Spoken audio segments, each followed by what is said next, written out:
Etapa 7 do Tour de France 2024, um contrarrelógio, e te convido a vir aqui nesse vídeo fazer uma reflexão comigo a partir do que está acontecendo até então neste Tour, que está fenomenal. É o seguinte, os Big Four, Renko, Pogačar, Primož Roglič e Jonas Vingegaard não desapontaram e hoje fizeram os 4 primeiros da etapa e são os 4 primeiros da geral. Renko, atual campeão mundial de contrarrelógio, venceu, fez os 25 km da etapa hoje em 28 minutos e 52 segundos, isso dá uma média horária de velocidade de 52,59 km por hora, é muito forte. 12 segundos atrás veio Pogačar, 34 segundos atrás do Renko, o Primož Roglič, me surpreendendo, porque a forma com que o Primož Roglič estava subindo nessas etapas iniciais, que teve algumas montanhas, a gente acompanhou, ele estava ali se segurando na pontinha do cipó, né? Não parecia estar muito bem. Hoje, depois da prova, ele falou que está muito otimista com as sensações que ele teve hoje e aguardando as próximas etapas para fazer a diferença. Ele está se sentindo cada vez melhor. Em quarto lugar, então, ficou na etapa de hoje, no contrarrelógio, o Jonas Vingegaard.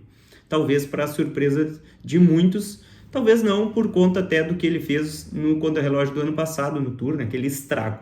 Mas o Jonas Vingegaard tomou 37 segundos para o Renko, que venceu a etapa, e se a gente fizer uma conta simples, aí ele tomou 25 segundos para o Pogačar. Então, o Pogačar colocou hoje 1 segundo por quilômetro no contrarrelógio sobre o Jonas Vingegaard.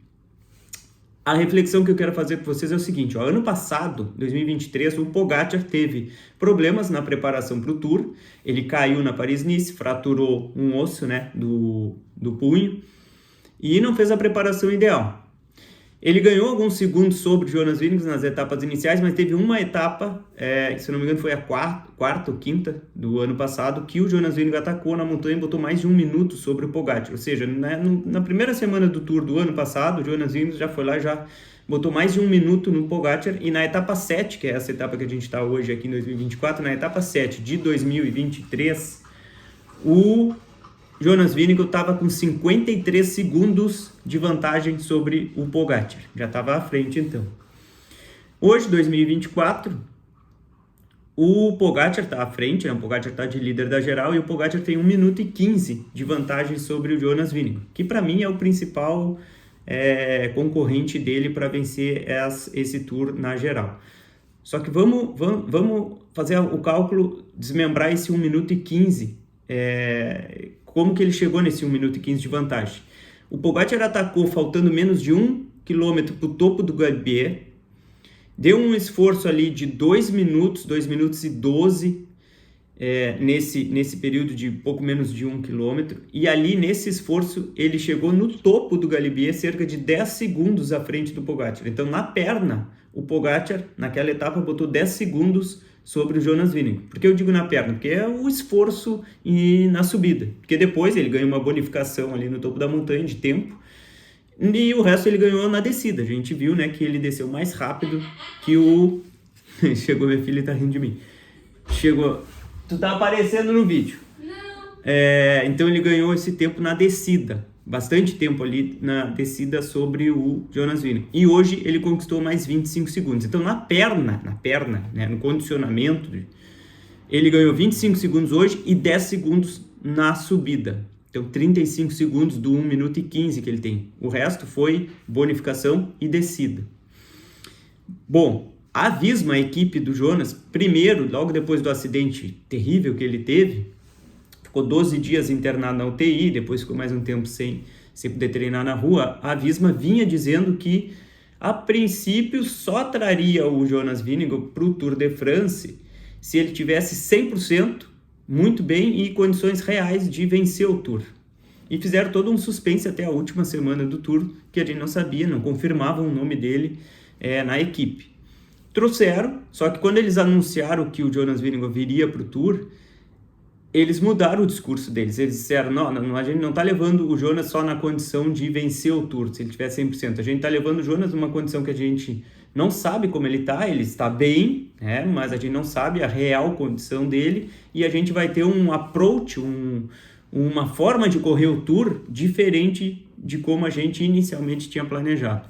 A Visma teve ainda outros problemas, né? O Wout van Aert também estava lesionado, perderam o Sepp Kuss na semana do Tour, então a Visma desse ano não é a mesma Visma do ano passado. Aliás, eu acho que meio que inverteu a Visma e a UAE, porque a UAE desse ano, na realidade, é que está muito forte. Bom, o que é a reflexão, então? Tem todo esse contexto e nas entrevistas, todas até o momento pós-etapa, o Pogačar disse que tá felizão, tá super bem, tá adorando, tá na frente, tá ganhando, tá de camisa amarela, tá botando tempo em cima de seus oponentes e tá de boa. O Pogačar tá dizendo, não, para nós tá excelente assim como a gente tá indo. Só que o engraçado é o quê?